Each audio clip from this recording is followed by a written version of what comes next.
estamos haciendo unas enseñanzas adiestrándonos ¿para qué? Para la batalla. Y ustedes dirán, pero ¿batalla de qué habla?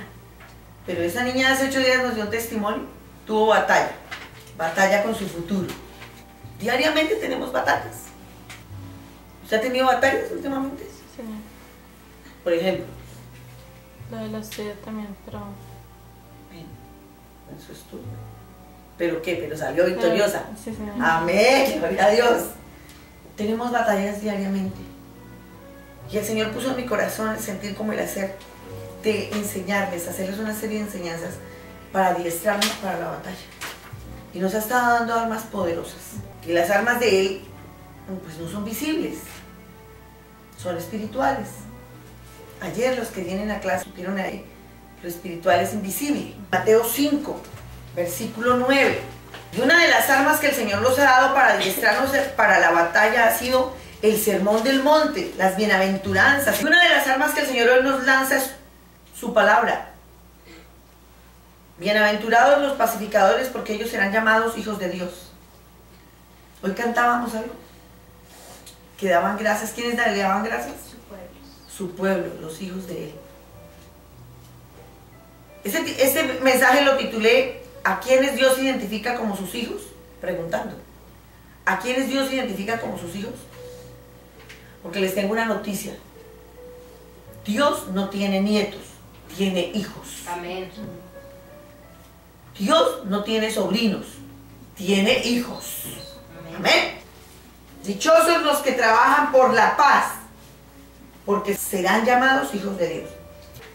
El propósito del ministerio de Jesús aquí en la tierra, lo que Él se propuso hacer al venir a este mundo, fue que nosotros pudiéramos ser llamados hijos de Dios. Lo que Jesús hizo mientras vivió en la tierra, lo que hizo de dejarse colgar en esa cruz y resucitar, para que fuéramos llamados hijos de Dios. Leímos 2 versiones diferentes. Bienaventurados los pacificadores. La otra que leí, ¿qué decía? Bienaventurados los que Trabajan por la paz. Los que trabajan por la paz. Dice, porque ellos serán llamados hijos de Dios. No se llamarán, serán llamados. Es diferente. Diferente a que yo me llame hija de Dios, a que sea llamada hija de Dios. Yo no me puedo autodenominar hija de Dios. Lo mismo ocurrió con la palabra cristianos, cuando se empleó por primera vez en Antioquía para designar a los seguidores de Cristo, por ser como Él. Los llamaban cristianos cuando andaban con el Señor Jesús, los llamaban los del camino, porque el Señor decía, yo soy el camino, la verdad y la vida. ¿Y esos quiénes son? Los del camino. Pero cuando el Señor ya no estaba, cuando envió su Espíritu Santo, el Espíritu Santo vino en el aposento alto y después, entonces, ¿quiénes son? Los cristianos, los que andaban con Cristo.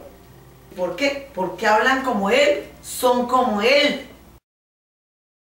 En otras denominaciones religiosas, hay muchos que se autodenominan hijos de Dios. Hubo un tiempo en que Satanás era tenido como tal.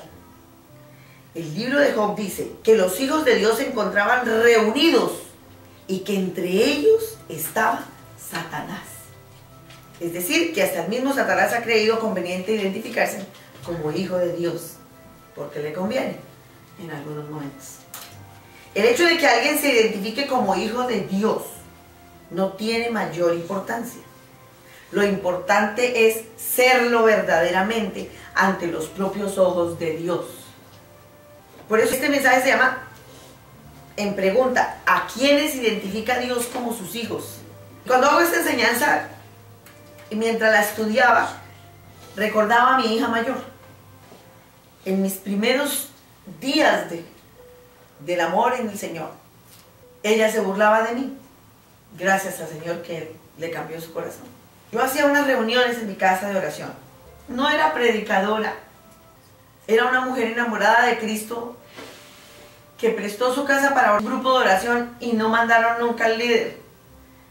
Y entonces llamé a la iglesia y dije, mire, ¿quién no ha llegado al líder? Pues usted haga algo, ore usted. Y así me mandaron al agua, sin salvavidas. Gracias, Señor, por hacerlo. Porque a veces el Señor empuja. Pero la historia es que estaba hablando sobre los hijos de Dios. Una enseñanza muy parecida a esta. Empírica.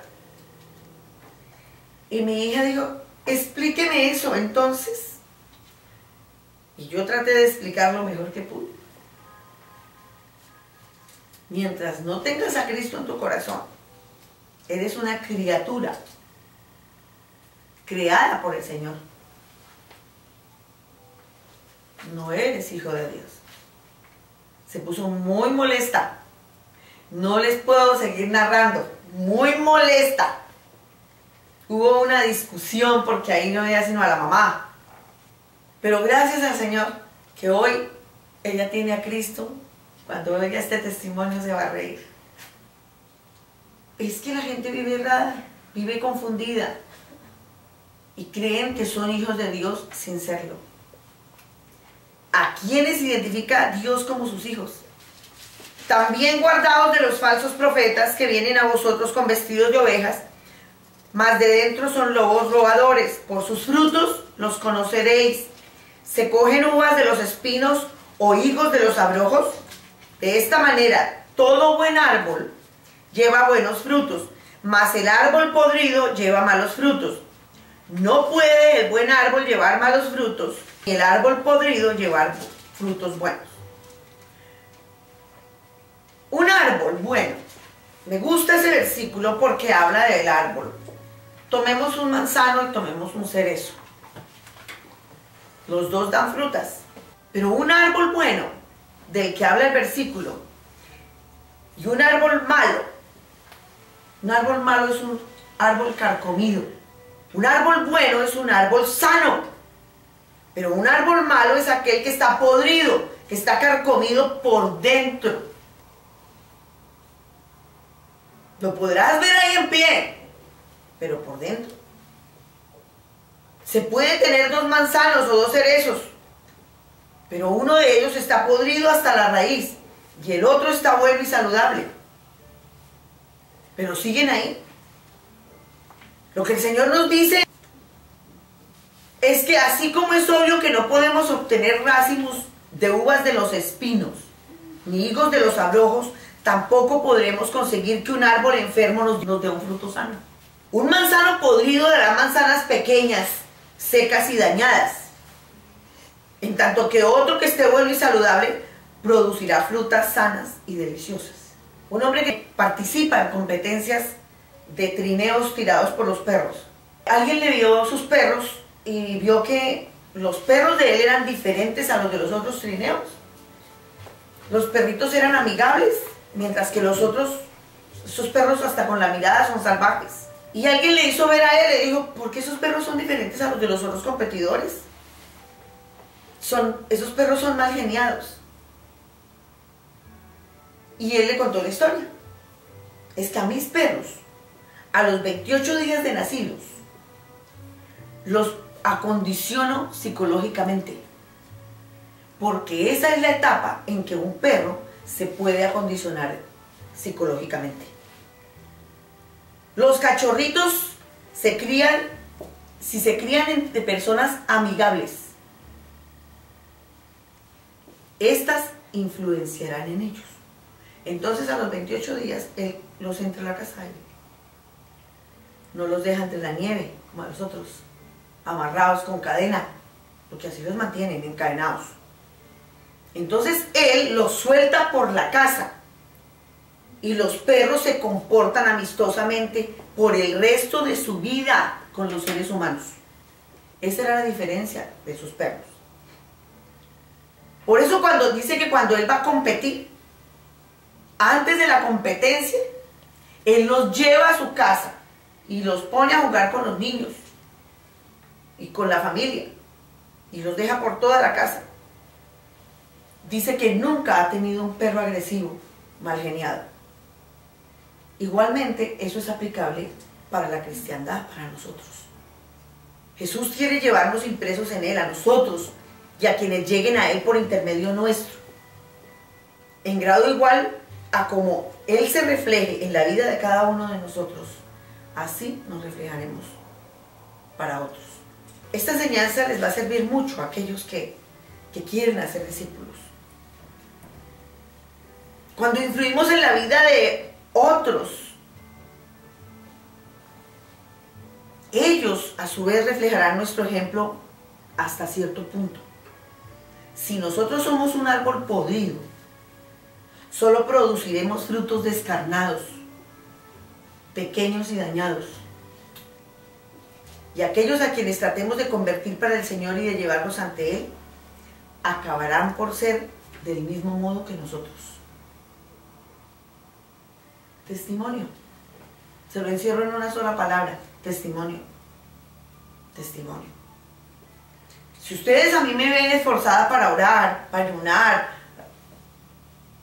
dirán, pero Martica, ahora le dio por decir que vengamos los sábados a las 6 de la mañana. Gloria a Dios que ya cambió el clima. Pero sí, me duermo. ¿No es que también se duermen ustedes? ¿Ven? Ese ejemplo. En el primer capítulo del Génesis, el Señor dice que creó el mundo para que todo ser viviente se reprodujera según su especie. Así entonces, si nos encontramos con una iglesia superficial,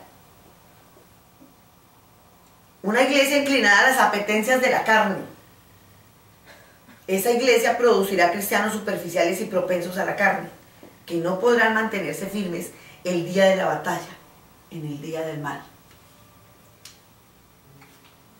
Si los demás ven en nosotros el reflejo de Jesucristo, porque demos un testimonio divino, un testimonio de verdadera sumisión a su autoridad y a su potestad, entonces la imagen de Cristo se grabará en ellos.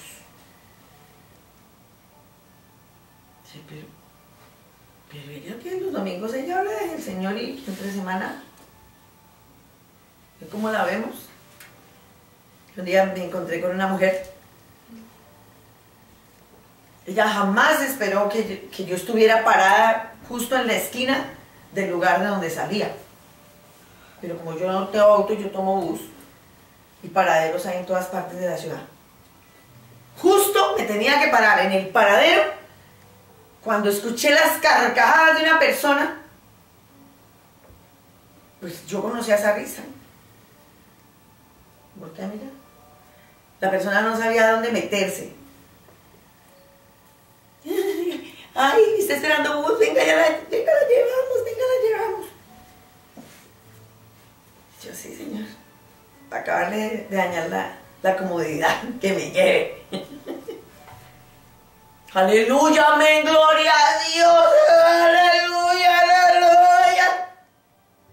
Pero la que yo vi salir de ese lugar no era la del aleluya. No somos testimonio, no somos luz. Y entonces, ¿cómo se va a reflejar la imagen de Cristo en otros? ¿Por qué no daba fruto? Yo pensaba, ¿por qué esta persona, su iglesita, usted la Biblia y se la dice de pasta a pasta? Y eso, y sabe palabra. Decía, pero Señor, ¿por qué no da fruto?